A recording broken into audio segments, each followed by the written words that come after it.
This is a new series, Case Briefs. I'm here with the School of Law. And in this case brief, we analyze Mustapha vs. Culligan of Canada Ltd, a 2008 decision of the Supreme Court of Canada. Now, even if you are in the US, UK, Australia, or Canada, this case is going to help you understand the limits of suing for emotional distress. So let's get into it. Here are the facts. Mr. Mustapha was a loyal customer of Culligan of Canada, a bottled water supplier. One day, he bought a bottle of water from his local supermarket, and upon opening it, he saw a dead fly inside. Now one can only imagine the splash that dead fly made. Anyway, when he called Culligan to complain, Mustapha was not offered any compensation or even an apology. Instead, the company claimed that there were millions of bottles sold without incident and that Mustapha was simply a nutcase.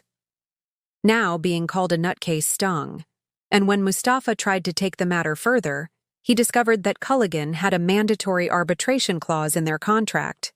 But by then, Mustapha was already suffering from depression and anxiety. He could not work. So he sued Culligan for the cost of his therapy and lost wages. The only way he could prove his case was by showing that he suffered a serious psychiatric injury. Now here is the issue before the court. Is a supplier liable for a consumer's psychiatric illness when the reaction is extreme and not reasonably foreseeable to a person of ordinary fortitude? The applicable rule is found in the leading UK case of Algae v. General Accident Assurance Company, where it was established that to recover damages for psychiatric injury and negligence, two conditions must be met.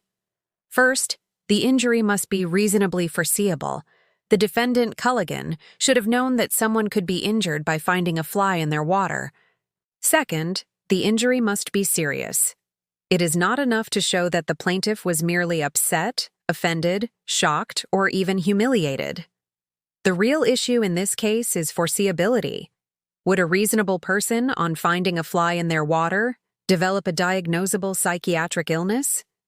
In applying the correct legal test, the court found that Mustapha's illness was not reasonably foreseeable.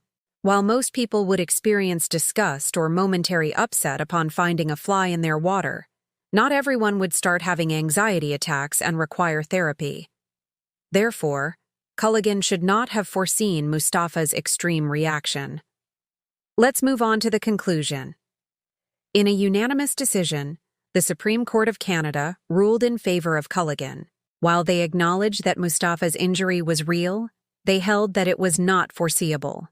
Therefore, he could not succeed in his claim for emotional distress. In my view, this is a harsh but necessary decision. If we were to allow claims for emotional distress to succeed in all cases of economic loss, then suppliers could be inundated with lawsuits over trivial matters. We cannot allow a person who is unusually sensitive to recover for emotional distress unless the injury is reasonably foreseeable. Otherwise, anyone could sue anyone for anything. For these reasons, the court allowed the appeal, overturned the lower court's decision, and dismissed Mustapha's claim. Your takeaway in this case: to recover for emotional distress and negligence, the injury must be both serious and reasonably foreseeable.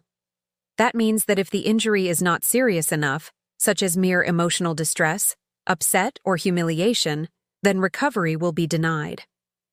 If the injury is serious, however, recovery will be allowed provided it is reasonably foreseeable.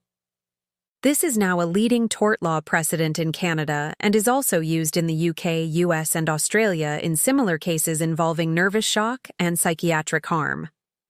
What do you think about this case? Should the law protect people who have very sensitive reactions? Let me know in the comments below, so make sure you subscribe. Also remember to hit the like button if this video helped you. And check out our other videos, including our weekly case update. Thanks for watching.